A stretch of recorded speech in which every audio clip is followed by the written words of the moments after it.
En este año de 1944 conmemora solemne y jubilosamente España el segundo centenario del nacimiento de don Gaspar Melchor Jovellanos, el inmortal hidalgo de Gijón. Es hoy Gijón una de las más populosas e industriosas poblaciones de España, y sobre el abanico de oro y verde de su playa y de su cántabro mar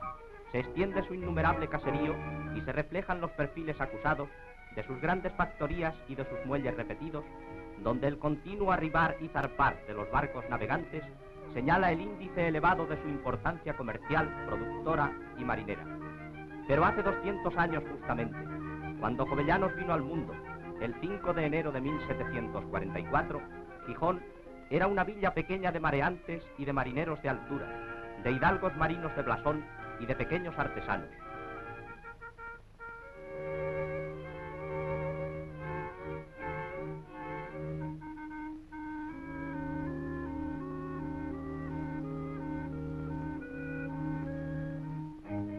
De aquella época, cuyo recuerdo nos llena el ánimo de nostalgia, aún quedan evocadoras muestras en los barrios antiguos de la parte alta de la villa, décima de Villa, por cuyas callejas y plazuelas, ornadas de próceres palacios, de nobles casonas y de humildes casinas, discurrió la infancia de Jovellanos entre una humanidad honrada y laboriosa, a cuyo engrandecimiento había él de consagrar las más altas ilusiones y realidades de su vida fecunda y gloriosa.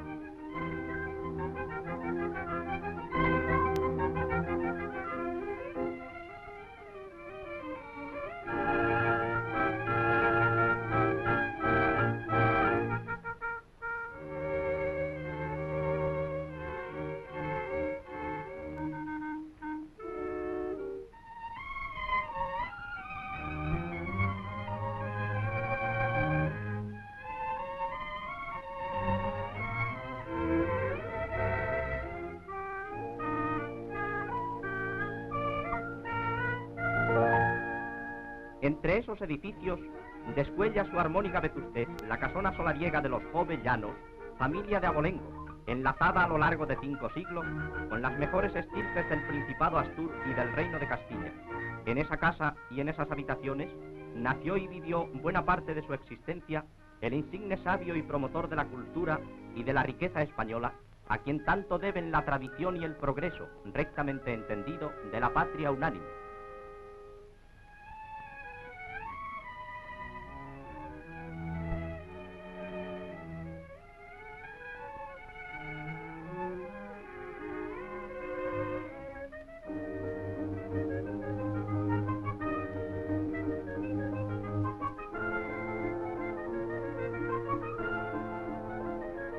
Y se alza también la iglesia de San Pedro, aventada por un zarpazo de la Horda Roja, donde Jovellanos fue bautizado, donde realizó sus devociones y donde por más de un siglo descansaron sus restos, y el arenal de San Lorenzo por donde paseaba. Adolescente aún, abandonó Jovellanos su casa para estudiar humanidades y latín en la Universidad Ovetense, de cuya docta casa es uno de los alumnos más preclaros. En sus claustros guardábase como una joya su retrato, destruido también por los rojos cuando la universidad fue incendiada en 1934, tal como si la barbarie antieuropea y antiespañola quisiera borrar todas las huellas de su paso por la vida. De Oviedo se trasladó a Ávila a proseguir sus estudios bajo el patronato del obispo asturiano de aquella diócesis, doctor Cienfuegos.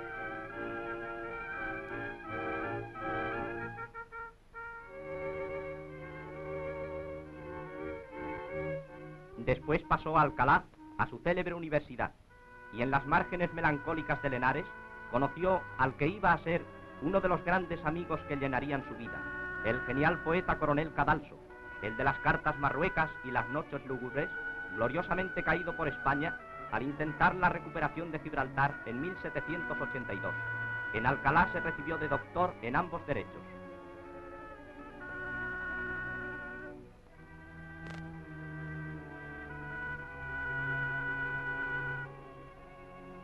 De Alcalá marchó a Madrid, donde decidió el rumbo de su vida. No sería clérigo, como había pensado al principio, sino jurista. Y fue el propio conde de Aranda, ministro universal de la monarquía, quien le entregó el despacho de alcalde de cuadra de la Audiencia de Sevilla, Y aquí surge la anécdota pintoresca. La hermosa y viril cabellera altiva del joven letrado decidió al ministro a suprimir la peluca, que era entonces signo de la magistratura de los tribunales. Galán, ingenioso, bien situado como abate joven de los madrigales, fue Jovellanos, en las frondas sevillanas prodigiosamente sensuales, protagonista de apenas entrevistos bucólicos idilios y aventuras de amor, a las que habría de dedicar los bellísimos y perfectos poemas de su Entretenimientos juveniles de Javino. Entonces escribió sus obras dramáticas como El delincuente honrado y Pelayo, solo superadas por las de Moratín en su siglo. Pero al mismo tiempo iniciaba su carrera triunfal de hombre de Estado, de reformador de la economía y de las costumbres, para lo cual publicó ya en Sevilla luminosos informes que le dieron justa fama y que tanto influyeron en la transformación de España.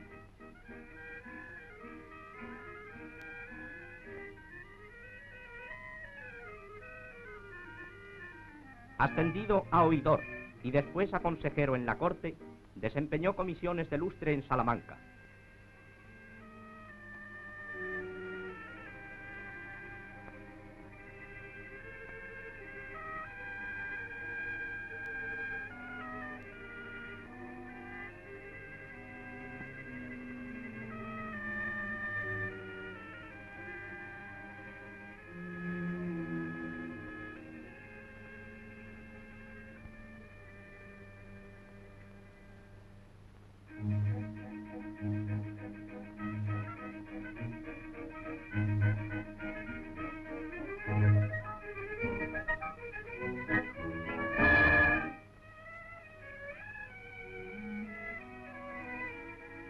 Fue el realizador de la carretera de Castilla a Gijón, que debía abrir próspera salida a las riquezas agropecuarias y mineras del norte de España, por donde hoy transitan, fundamental recurso de nuestra economía, vistos y explotados por jovellanos antes que por nadie.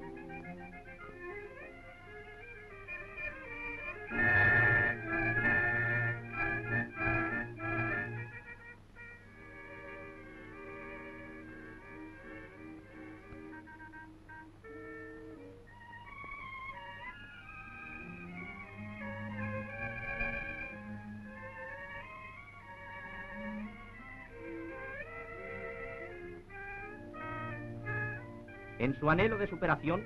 fue entonces, 1795, cuando fundó el Real Instituto para formar buenos mineros y buenos pilotos, centro modelo de enseñanza técnica y que fue uno de los más completos y ejemplares de Europa.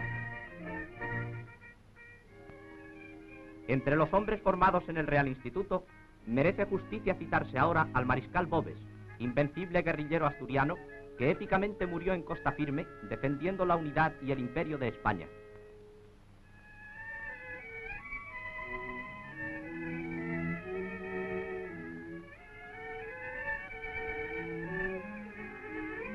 Por aquellos años apareció la obra inmortal, imperecedera de Jovellanos, asombro de la Europa de su tiempo, traducida y comentada a lo largo de un siglo en todas las lenguas cultas, su famoso Informe sobre la Ley Agraria.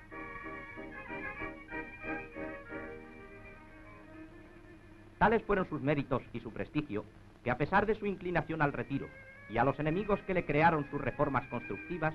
fue designado para embajador en Rusia y después para la más alta dignidad del gobierno. El rey le nombró ministro.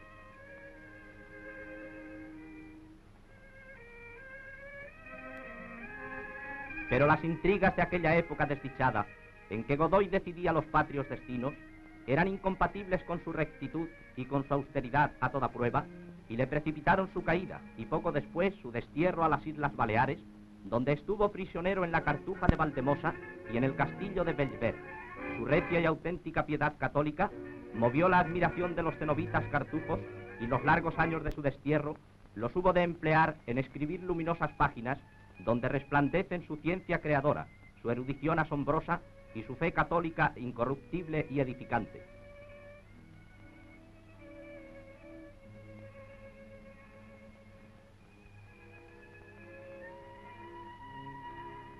Mas, libertado en 1808, se trasladó a reponer su salud a Jadraque, donde tantos años se guardó el magnífico retrato que le hiciera Goya.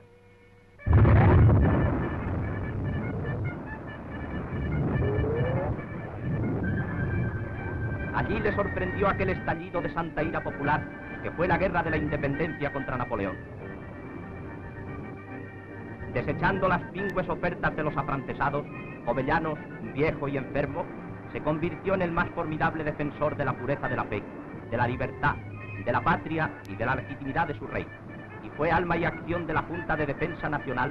cuyos avatares siguió en Madrid, en Sevilla y en Cádiz, mientras el pueblo combatía con admiración y coraje por los grandes ideales de la raza. Aislados en Cádiz y encendida la Guerra Santa en toda la península, Jovellanos, cada vez más achacoso, se trasladó por mar a su tierra asturiana.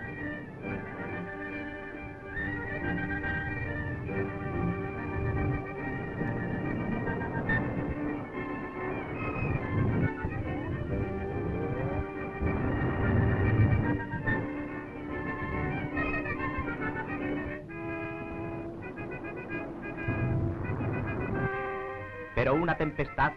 le obligó a la arribada forzosa en Muros de Galicia, donde reposó unos meses y tuvo tiempo para escribir otra de sus obras más famosas, la Memoria en defensa de la Junta Central, documento perenne de la historia, formidable alegato de alto valor científico contra la invasión de España por los napoleónicos y por las ideas corruptoras del pensamiento revolucionario extranjero. Vuelto a Gijón, trató de reconstruir su obra, pero nuevamente atacado por los franceses, tuvo que huir en una pavorosa noche de noviembre, mientras ardían bajo las bombas las fortalezas gijonenses.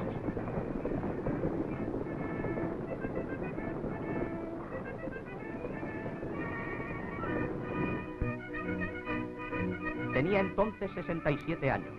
El viaje fue terrible y la pequeña nave tuvo que recalar en Puerto de Vegas, al lado de Luarca, donde Jovellanos expiró cristianamente, bien con su Dios y en paz con su conciencia.